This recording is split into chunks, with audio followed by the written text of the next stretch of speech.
Olá, meus irmãos, a paz do Senhor Jesus Cristo. Se você não me conhece, eu sou o pastor Rafael Viana e hoje eu quero falar com você sobre um tema com o título O Mundo Entrou na Igreja.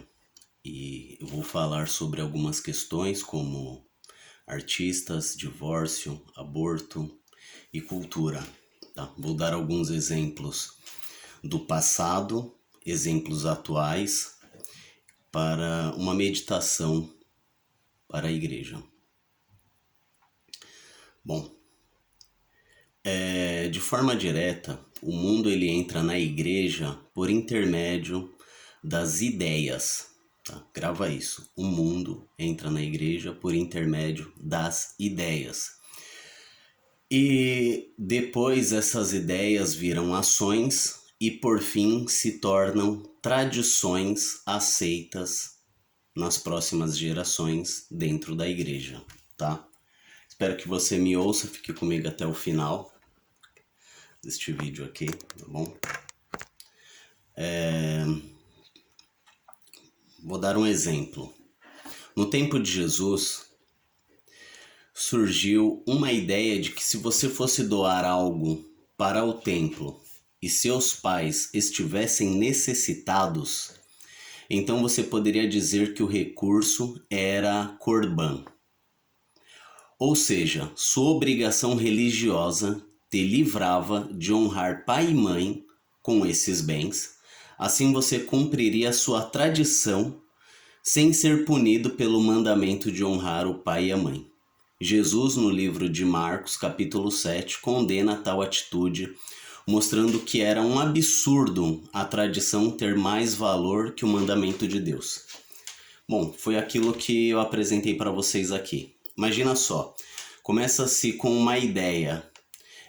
Como será que é honrar pai e mãe? Como eu devo honrar pai e mãe? Então começa com uma discussão mais ou menos assim, vai surgindo ideias, teorias, e num determinado momento da história, alguém chegou à conclusão de que você dar algo no templo seria mais importante do que você dar ao seu pai e à sua mãe.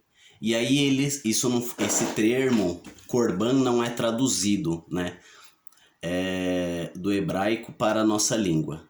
Isso seria Corban, tá? E isso vira uma ideia, vira uma teoria, e com o passar do tempo isso começa a se reverter em ações.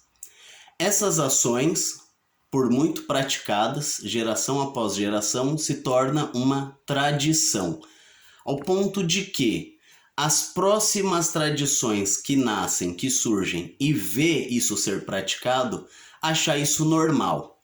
E essa tradição se torna mais importante do que a palavra de Deus. Estou dando um exemplo aqui do que Jesus dá um diagnóstico em Marcos capítulo 7. Desta maneira, isso acontece também nos dias de hoje, tá? Do mesmo jeito na igreja.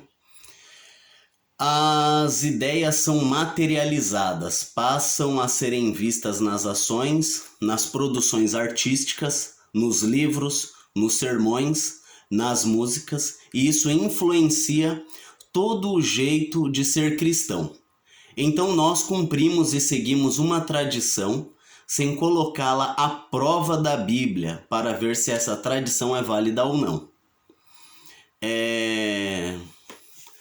A tradição que nos mantém próximos do cumprimento da palavra é uma tradição boa e necessária, mas aquelas que nos induzem ao erro devem ser combatidas. Eu não estou aqui falando contra a tradição. Pelo contrário, eu sou a favor de que se preserve a tradição, mas aquela tradição que nos leva, nos aproxima a Deus, tá? É ao contrário de pessoas hoje que querem viver sem nenhum compromisso com a tradição cristã e sempre estar inovando, estas pessoas vão cair em vários erros. Eu vou dar 2 exemplos de ideias que começam numa discussão e foram vencidas graças ao Espírito Santo, isso no passado. Tais ideias, elas são astuciosas e com um grande poder de argumento e arranjos filosóficos, elas se tornam heresias. Eu vou dar um exemplo. O gnosticismo. O gnosticismo ele convencia as pessoas de que havia um segredo nos evangelhos, e para você conhecer esse segredo, seria necessário você ser iniciado neste conhecimento. Eu vou dar um outro exemplo. O pensamento de que Jesus era um único com o Pai, sem distinção pessoal. Isso foi conhecido como arianismo e hoje é conhecido como unitarianismo. Esses pensamentos eles são nocivos para a compreensão de Deus e suas obras, o gnosticismo e o arianismo. E eles começam na igreja, no passado, como uma ideia. E essa ideia começa a se tornar uma tradição. E quando os cristãos da época fazem uma leitura, um diagnóstico de que isso era nocivo para a fé cristã, eles começam a combatê-la e, graças a Deus, vencem.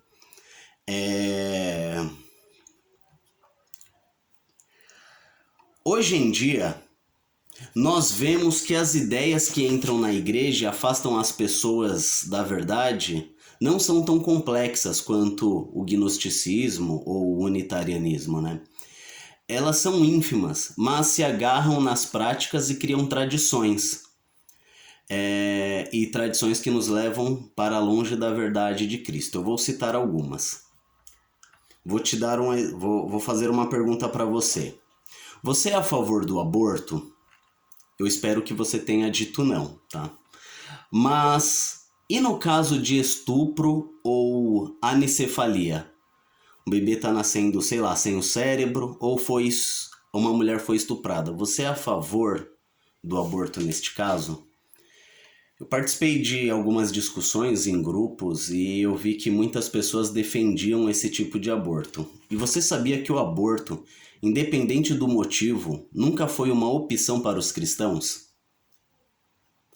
Mas este pensamento já está dentro da igreja e provavelmente você aceita o aborto nestes dois últimos casos que eu citei, né? E estão sendo coniventes com o assassinato. Vou dar um outro exemplo. Você é a favor do adultério? Me diga. E provavelmente se você é um cristão, você disse não. Eu tenho certeza que não. Mas quando frequenta igrejas onde pastores estão no segundo ou terceiro ou quarto casamento, você está sendo participante e aprovando esta prática. Porque você o aceita. Imagina João Batista. João Batista ele denuncia Herodes e a sua atual mulher na cara deles e por isso ele perde a cabeça, tá? Há muitos anos atrás, vi que as Assembleias de Deus no Brasil aceitavam um segundo casamento para pastores. Isso começou a se tornar discutido e foi aceitado. E aí, isso se torna uma tradição. E hoje, essa tradição já substitui o que Cristo disse a respeito do casamento e do adultério. Apesar de Jesus ser misericordioso com a separação por adultério, o segundo casamento nunca foi opção permitida por ele. E os discípulos sabiam muito bem disso. Tanto que os cristãos do passado sabiam bem que, ao se separarem, não poderiam casar-se novamente. Tá? Mas hoje em dia isso é esquecido. As pessoas não sabem disso porque nunca estudaram a história da igreja. Tá? Por exemplo, e o caso dos cantores que estão se separando e casando como se não houvesse punição para suas ações? A última que vi agora foi uma cantora, alguma coisa chamada Pompeu. Ela se casou com um jogador de futebol e em 2 meses ela se separou e disse num pronunciamento que lutou de todos os jeitos para que o casamento desse certo. Uma pessoa que casa e se separa com 2 meses parece ter lutado por algo? Então isso o que essa pessoa diz demonstra muito bem o que já está grudado, enraizado na tradição da igreja moderna, tá? O casamento ele tá banalizado, o adultério é aceito e muitos serão condenados por causa disso. Agora, imagine os louvores. Os louvores, eu vou ser sincero, me dão nojo, ânsia de vômito. São egocêntricos. Só falam que eu serei abençoado e próspero e já não levam a mensagem verdadeira do Evangelho. E você ainda continua cantando. E os pastores ainda continuam pagando fortunas para que os artistas vão em seus congressos, porque isso ajunta multidões e enche vossos bolsos. Malditos idólatras do dinheiro, da fama e da prostituição.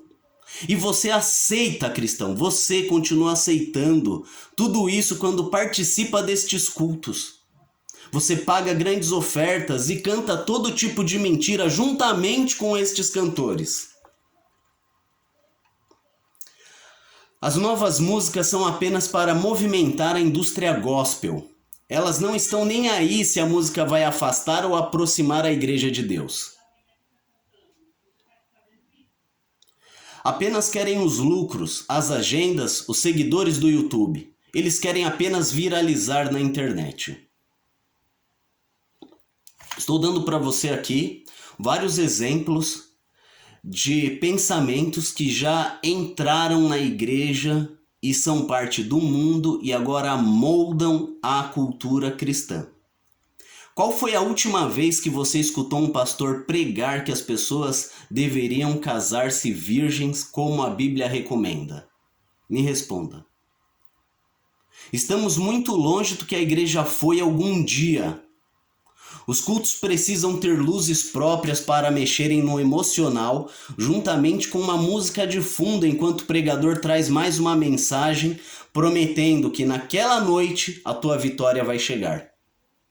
Mais um culto onde não se viu a presença de Deus, apenas um emocionalismo que te engana, que te faz pensar que está perto de Cristo.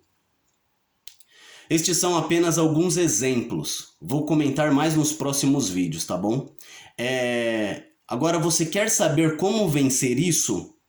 Não saia da igreja, tá? Vou dar algumas receitas e vou explorar isso no canal futuramente. Deixem de ouvir os novos lançamentos, os lançamentos gospel. Quanto mais antiga for a música que você conseguir ouvir e usar no seu culto, será melhor. Por exemplo, louvores da harpa. Deixe de lado um pouco os livros desta década. Deixe de lado os novos pregadores famosos. Comece a ler os livros mais antigos do cristianismo. Também pretendo explorar sobre estes livros no canal. Em outras palavras, adquira a cultura cristã de outras épocas e só assim perceberá nossa cultura decadente. E, volto a alertar-vos, continuem indo para a igreja. Deus não quer que você abandone a comunhão. Pelo contrário, Ele quer que tu continue frequentando para te usar no meio do povo que está disposto a ouvir a palavra. Bom, eu espero que você fique com essa reflexão, os temas que eu abordei.